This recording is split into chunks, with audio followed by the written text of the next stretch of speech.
We have a really great guest that we're bringing on right now. Brett Hartl, who is with the Center for Biological Diversity, talking about chemicals in our food. Welcome, Brett. Thanks for having me.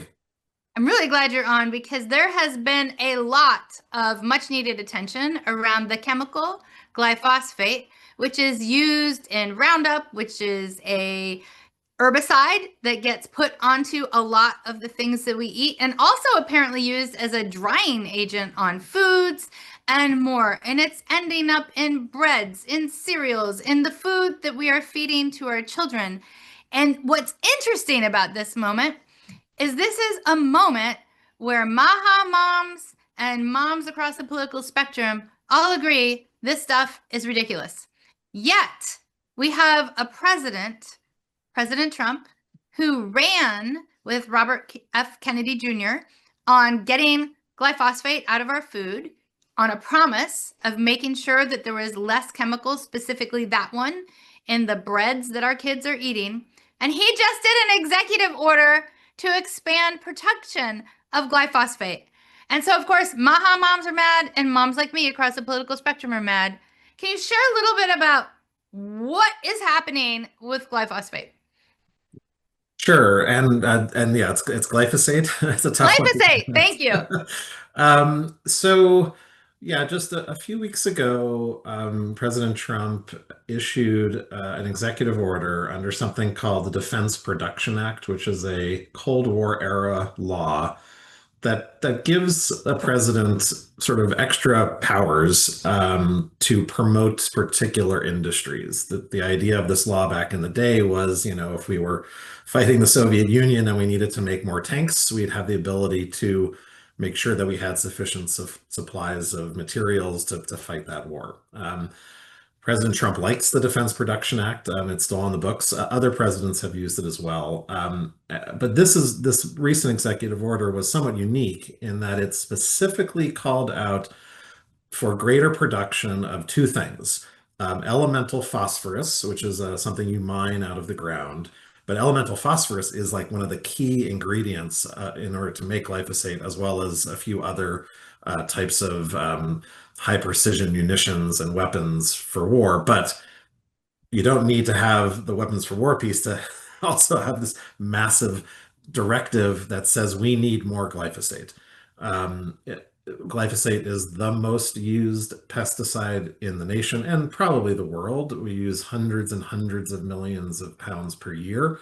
It does go on to crops that are grown for food. It is also used as a desiccant, so a preservative in food. It is also extremely commonly used and sold just at every like hardware store or Home Depot in the country. It's the most common one you'll find being applied residentially. So in your yard, at your school ground, playground, park. It's used in many, many non-agricultural uses as well. So it's a very, very, very broadly used herbicide. So there's no shortage of it. But this order compels the Department of Agriculture and other branches of the government to ensure that we have a safe supply of glyphosate.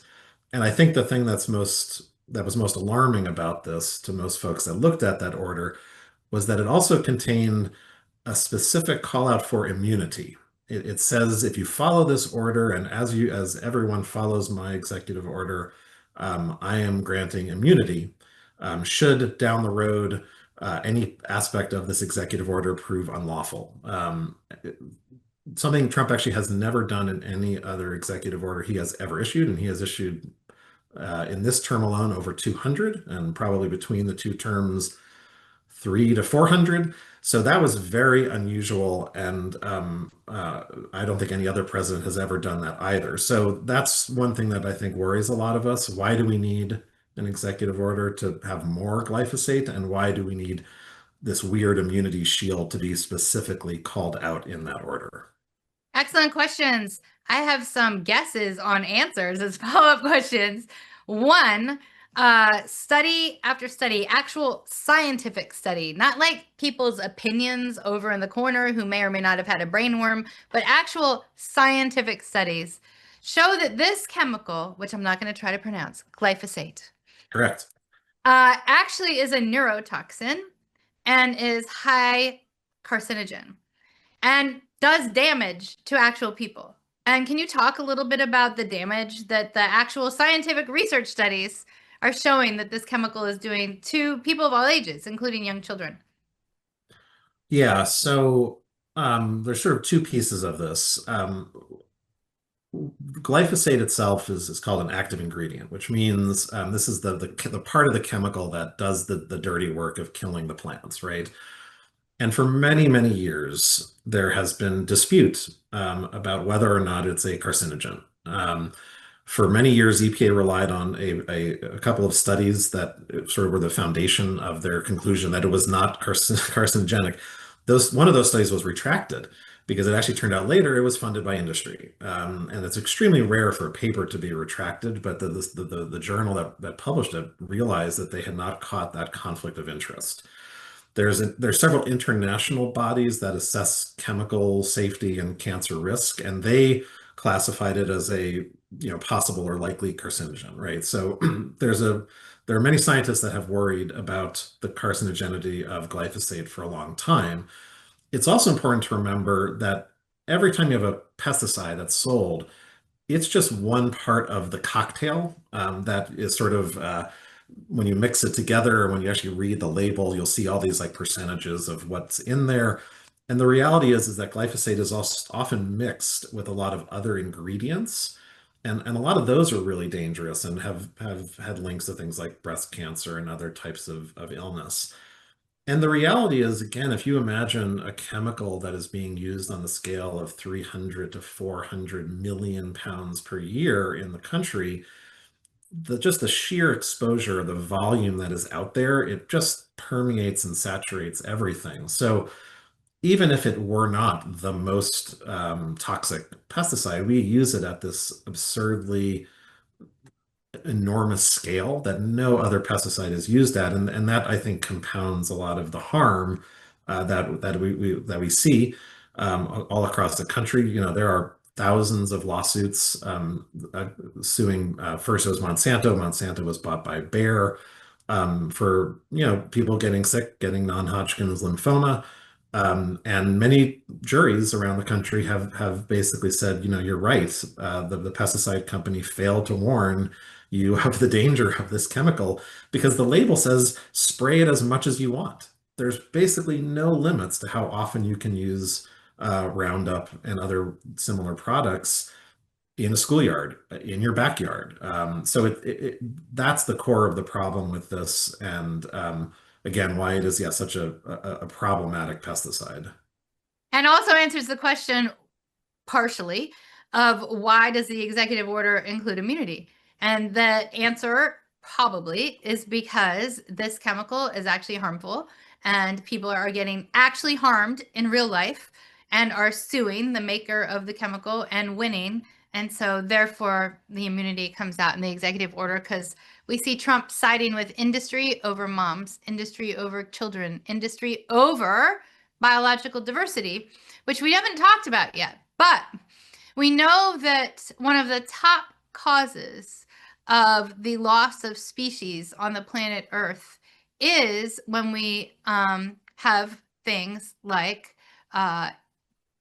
invasive species, or we have things like chemicals that take out a whole bunch of biodiversity. So what's happening with biodiversity related to this chemical? Yeah, so glyphosate and Roundup are herbicides, and they're effective ones. In the United States, the trend in a lot of, I would say, conventional agriculture has been towards, GMO crops that have specifically been engineered to have resistance to pesticides. So you can spray a pesticide over a large amount of land, and the crops themselves are tolerant of that chemical, but everything else isn't. So it's a tactic to knock down weeds. But the reality is that a lot of the plants that are not genetically engineered to be tolerant of glyphosate, there are over 1,000 endangered plant species in the United States. Plants actually there are more listed plants than there are animals. So we see, a lot of impact to, native plants throughout the West, the Midwest, in the Farm Belt. One of the most iconic and really troubling realities is that glyphosate is so effective on killing milkweeds, and milkweeds are the only source for food for the monarch butterfly when they're in their caterpillar stage and laying eggs and turning into butterflies.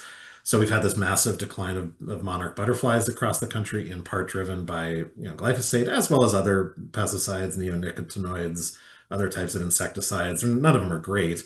But again, it's the scale of some of these ones, especially things like glyphosate, where it's hundreds of millions of pounds, that causes massive damage. So we see, yeah, harm to plants, insects that depend on plants, but birds, mammals, everything, the whole food chain is interconnected, and those impacts, unfortunately, keep getting worse. We have lots of lawsuits trying to challenge this, but we're fighting obviously large corporations with a lot of power, so it continues to be something that we're struggling with.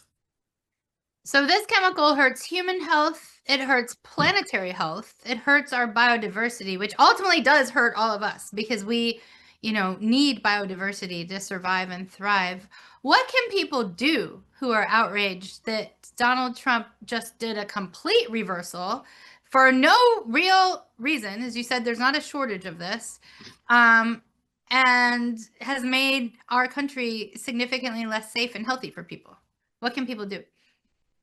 Sure, yeah. There's obviously a lot of different ways folks can take action. One is to try to avoid using buying Roundup and using those types of products, and making good choices about what you just do in your own communities. There are lots of folks working on trying to get pesticides just out of our neighborhoods and our towns, and you should support organizations that do that. We see these fights about the power of the pesticide industry. They're playing out right now in the Farm Bill, which is being considered by Congress. Republicans in Congress have written some pretty gnarly provisions into their version of that bill. So, you can raise your voice saying we don't want a farm bill that unjustly rewards the pesticide industry, and we want one instead focused on people, on farmers, and our health. Um, and yeah, I think, just making better choices, and trying to help educate everyone about the dangers of these pesticides is something that everybody can do. These are long, difficult fights, but any help is always welcome. And we're all trying to get to the same place, right? Which is just a healthier environment, and frankly, healthier lives for ourselves. Yeah, for sure. And can they also join your organization? If so, how? Sure. Yeah, of course. Yeah, you can go to basically biologicaldiversity.org. We're a member-supported organization. We always love to have more supporters that share our values about the dangers of these pesticides, and getting them out of our environment, and making our all of us healthier. So sure, we would always love more support, but there's lots of other folks doing great work too. Yeah. I mean, it takes everybody doing everything. And Yeah. importantly, everybody doesn't have to do everything each individually alone. Like if I'm doing one thing on one day and somebody else is doing another thing on another day, and, so on and so forth, it all adds up. So I Yeah. hope everybody does get involved with the Center for Biological Diversity and stays involved and keeps an eye on this, because this is really, really, really important. So thank you so much for coming on. Thanks for all you do. Thanks for helping to save our communities and also our planet. Thank you. Yeah, thank you. I really appreciate it, the opportunity to chat. Thank you.